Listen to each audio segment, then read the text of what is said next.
हमारी कृषि व्यवस्था को ट्रांसफॉर्म करना बहुत जरूरी है, समय की मांग है। हम सदियों से जिस परंपरा में दबे हुए हैं, जकड़े हुए हैं, उससे मुक्ति पानी होगी और हमारे किसानों को उसके लिए हम मदद भी दे रहे हैं। हम उसको ट्रांसफॉर्म करने की दिशा में लगातार काम करते आए हैं।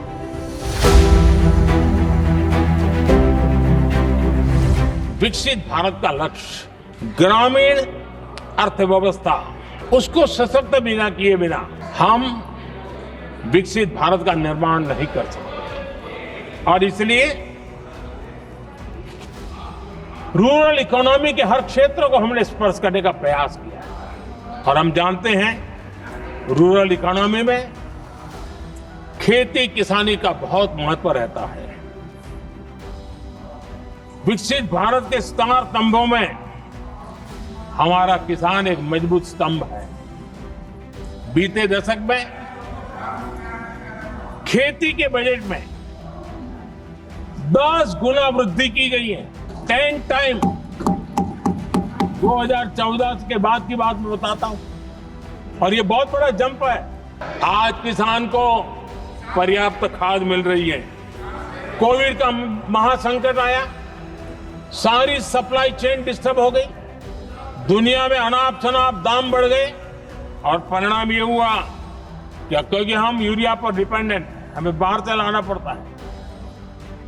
आज भारत सरकार को जो बोरा यूरिया का 3,000 रुपए में पड़ता है, सरकार ने वो झेला और किसान को 300 से भी कम कीमत पर दिया है। 300 रुपए से कम। किसान को ज्यादा से ज्यादा फायदा हो, इसके लिए लगातार हम काम कर रहे हैं। किसानों को सस्ती खाद मिले, इस एक काम के लिए पिछले 10 साल में 12 लाख करोड़ रुपया खर्च किया गया है।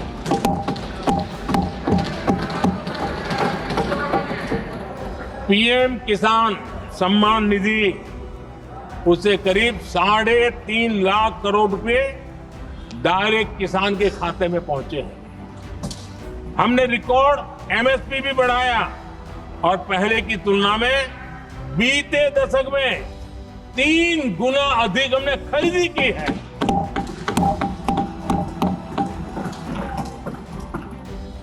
किसान को ऋण मिले, आसान ऋण मिले, सस्ता ऋण मिले, उसमें भी 3 गुना वृद्धि की गई है। पहले प्राकृतिक आपदा में किसान को अपने हाल पर छोड़ दिया जाता था। हमारे सेवा काल के दौरान पीएम फसल बीमा के तहत 2 लाख करोड़ रुपए किसानों को मिले हैं।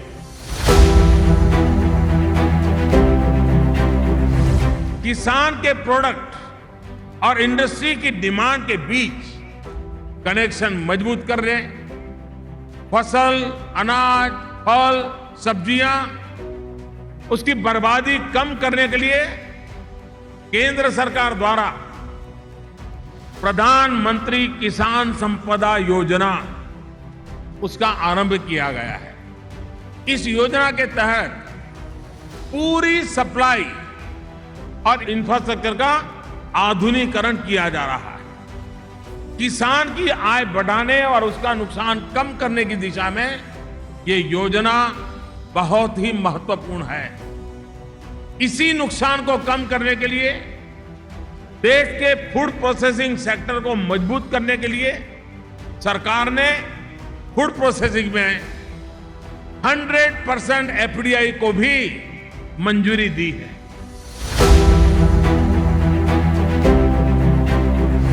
बीते वर्षों में हमने किसान उत्पादक संघों यानी एफपीओज, उसके निर्माण पर भी विशेष बल दिया है।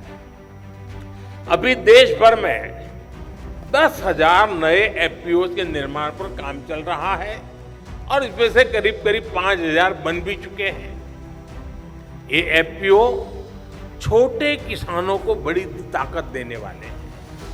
ये छोटे किसानों को मार्केट में बड़ी फोर्स बनाने के माध्यम है। बीज से लेकर बाजार तक हर व्यवस्था को छोटा किसान कैसे अपने पक्ष में खड़ा कर सकता है, कैसे बाजार की ताकत को चुनौती दे सकता है, ये उसका अभियान है। सरकार ने पैक्स के द्वारा भी एफपीओ बनाने का निर्णय लिया है। इसलिए सहकारी समितियों के लिए इस क्षेत्र में अपार संभावनाएं हैं। साथियों, कोऑपरेटिव सेक्टर किसान की आय बढ़ाने वाले दूसरे माध्यमों को लेकर सरकार के प्रयासों को भी ताकत दे सकते हैं। शहद का उत्पादन हो, ऑर्गेनिक फूड हो, खेत की मेड़ पर सोलर पैनल लगाकर अन्नदाता ऊर्जादाता बनाने का अभियान हो, बिजली पैदा करने का अभियान हो, सॉइल की टेस्टिंग हो, सहकारिता सेक्टर का सहयोग बहुत आवश्यक है।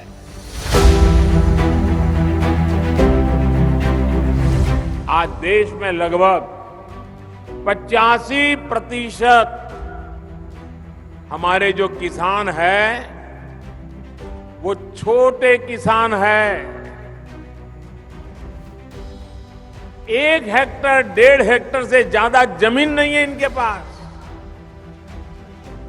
और इतना ही नहीं, समय के साथ जब परिवार का विस्तार होता है, परिवार बढ़ता है, तो उतनी छोटे से टुकड़े के भी टुकड़े हो जाते हैं। जमीन और छोटे छोटे टुकड़े में विभाजित हो जाती है। और आजकल जलवायु परिवर्तन देखते हैं हम।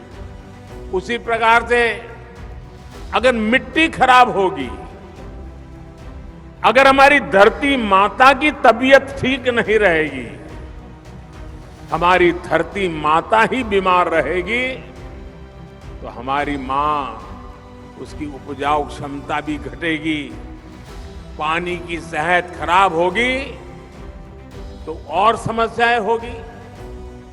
ये सब कुछ किसान अपनी रोजमर्रा की जिंदगी में अनुभव करता है। ऐसी स्थिति में खेती की पैदावार को बढ़ाने के लिए, अच्छी उपज के लिए हमें खेती में नई व्यवस्थाओं का निर्माण करना ही होगा। ज्यादा वैज्ञानिक पद्धति को, ज्यादा टेक्नोलॉजी को खुले मन से अपनाना ही होगा। इसी सोच के साथ हमने कृषि क्षेत्र में वैज्ञानिक पद्धतियों को बढ़ाने, टेक्नोलॉजी के ज्यादा से ज्यादा इस्तेमाल पर बल दिया है। आज देश में किसानों को 22 करोड़ सॉयल हेल्थ कार्ड दिए जा चुके हैं, ताकि उन्हें मिट्टी की सेहत की सही जानकारी मिले। हम अच्छी से अच्छी क्वालिटी के बीज किसानों को मिले, इसके लिए वैज्ञानिक तरीके से जागृत प्रयास कर रहे हैं। बीते 7-8 साल में 1700 से अधिक वैरायटी के ऐसे बीज किसानों को उपलब्ध कराए गए हैं, जो ये बदलती जलवायु परिस्थिति है उसमें भी अपना मकसद पूरा कर सकते हैं, अनुकूल रहते हैं। हमारे यहां जो पारंपरिक मोटे अनाज मिलेट्स होते हैं, उनके बीजों की गुणवत्ता बढ़ाने के लिए भी आज देश में अनेक हब्स बनाए जा रहे हैं।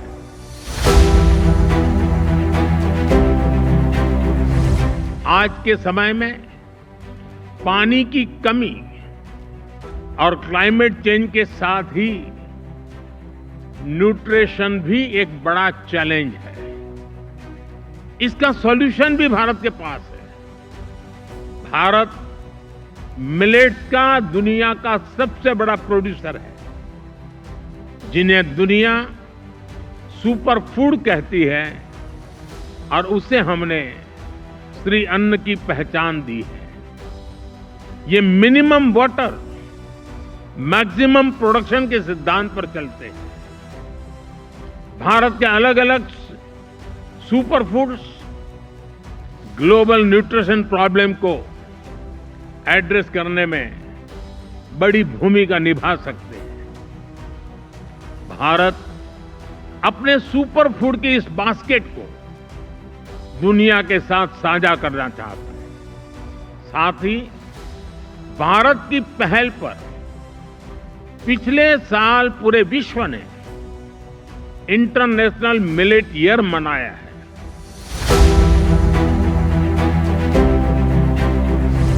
हाल में ही एक बहुत बड़ी योजना पीएम प्रमाण को स्वीकृति दी गई है।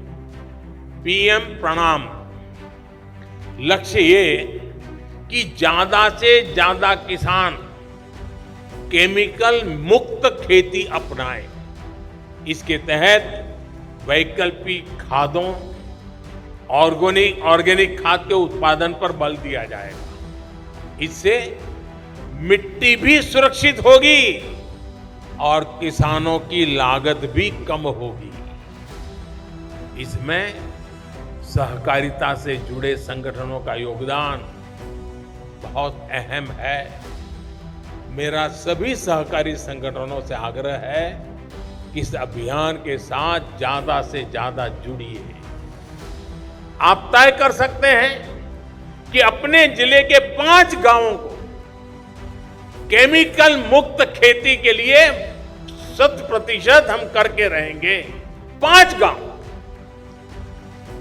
और उन 5 गांवों में किसी भी खेत में 1 ग्राम भी केमिकल का प्रयोग नहीं होगा, ये हम सुनिश्चित कर सकते हैं। इससे पूरे जिले में इसको लेकर जागरूकता बढ़ेगी, सबका प्रयास बढ़ेगा। साथियों, एक और मिशन है जो केमिकल मुक्त खेती और अतिरिक्त आय दोनों सुनिश्चित कर रहा है। ये है गोबर धन योजना। इसके तहत देश भर में वेस्ट से वेल्थ बनाने का काम किया जा रहा है। गोबर से, कचरे से बिजली और जैविक खाद बनाने का यह बहुत बड़ा माध्यम बनता जा रहा है।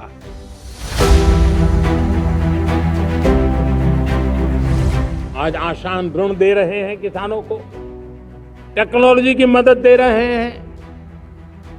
किसान जो पैदावार करता है उसको वैल्यू एडिशन के लिए हम काम कर रहे हैं। उसके लिए मार्केटिंग के लिए पूरा प्रबंध करते हैं ताकि उसको एंड टू एंड हर जगह पे हैंड होल्डिंग की व्यवस्था हो।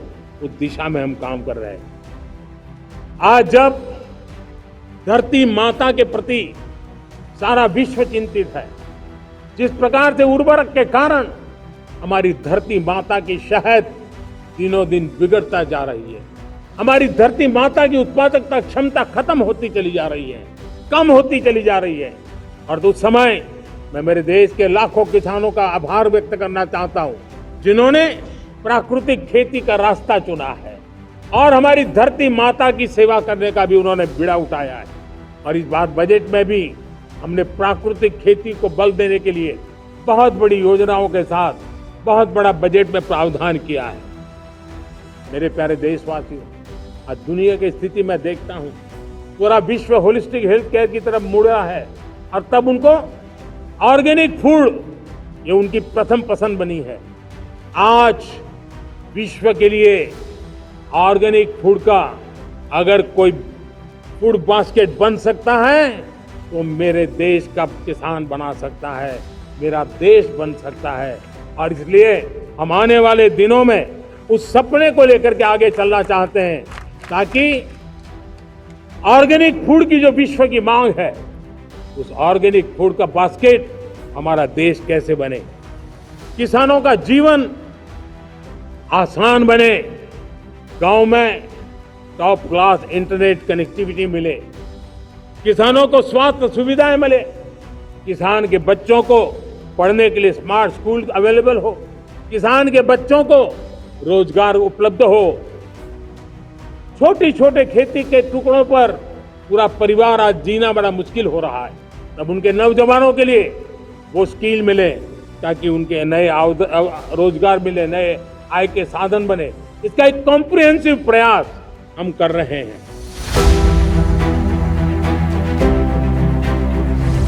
बदलते हुए भारत का एक महत्वपूर्ण पक्ष है डिजिटल एग्रीकल्चर। यह हमारा फ्यूचर है और इसमें भारत के टैलेंटेड युवा बहुत बेहतरीन काम कर सकते हैं। डिजिटल टेक्नोलॉजी से कैसे हम किसान को एम्पावर कर सकते हैं, इसके लिए भारत में प्रयास निरंतर बढ़ रहे हैं। क्रॉप असेसमेंट हो, लैंड रिकॉर्ड्स का डिजिटाइजेशन हो, ड्रोन के माध्यम से इंसेक्टिसाइड्स और न्यूट्रिएंट्स की स्प्रेइंग हो, ऐसी अनेक सर्विसेज में टेक्नोलॉजी का उपयोग, आर्टिफिशियल इंटेलिजेंस का उपयोग बढ़ाया जा रहा है। किसानों को सस्ती और हाई टेक सर्विस देने के लिए एग्रीकल्चर रिसर्च से जुड़े इकोसिस्टम्स और प्राइवेट एग्रीटेक प्लेयर्स के साथ मिलकर के काम हो रहा है।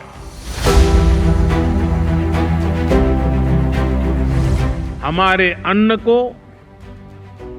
औषधीय प्रभावों के साथ इस्तेमाल करने का पूरा आयुर्वेद विज्ञान है। ये पारंपरिक नॉलेज सिस्टम भारत के समाज जीवन का हिस्सा है। फ्रेंड्स, लाइफ और फूड को लेकर ये हजारों वर्ष पहले का भारतीय विजडम है। इसी विजडम के आधार पर भारत में एग्रीकल्चर का विकास हुआ है। भारत में करीब 2000 वर्ष पहले कृषि पराशर नाम से जो ग्रंथ लिखा गया था, वो पूरे मानव इतिहास की धरोहर है। ये वैज्ञानिक खेती का एक कॉम्प्रिहेंसिव डॉक्यूमेंट है, जिसका अब ट्रांसलेटेड वर्जन भी मौजूद है। इस ग्रंथ में कृषि पर ग्रह नक्षत्रों का प्रभाव, बादलों के प्रकार, रेनफॉल को नापने का तरीका और फोरकास्ट, रेन वाटर हार्वेस्टिंग, जैविक खाद, पशुओं की देखभाल, बीज की सुरक्षा कैसे की जाए, स्टोरेज कैसे की जाए, ऐसे अनेक विषयों पर इस ग्रंथ में विस्तार से बताया गया है। इसी विरासत को आगे बढ़ाते हुए भारत में एग्रीकल्चर से जुड़ी एजुकेशन और रिसर्च का एक मजबूत इकोसिस्टम बना हुआ है। Indian council of agriculture research के ही 100 से ज्यादा रिसर्च संस्थान है। भारत में एग्रीकल्चर और उससे संबंधित विषयों की पढ़ाई के लिए 500 से ज्यादा कॉलेज है। भारत में 700 से ज्यादा कृषि विज्ञान केंद्र है, जो किसानों तक नई टेक्नोलॉजी पहुंचाने में मदद करते हैं। साथियों, भारतीय कृषि की एक और विशेषता है। भारत में हम आज भी 6 सीजन्स को ध्यान में रखते हुए सब कुछ प्लान करते हैं। हमारे यहाँ 15 एग्रो क्लाइमेटिक जोन्स की अपनी खासियत है। भारत में अगर आप कुछ 100 किलोमीटर ट्रेवल करें तो खेती बदल जाती है। मैदानों की खेती अलग है, हिमालय की खेती अलग है, डेजर्ट ड्राई डेजर्ट की खेती अलग है, जहां पानी कम होता है वहां की खेती अलग है और कोस्टल बेल्ट की खेती अलग है। ये जो डायवर्सिटी है यही ग्लोबल फूड की सिक्योरिटी के लिए भारत को उम्मीद की किरण बनाती है।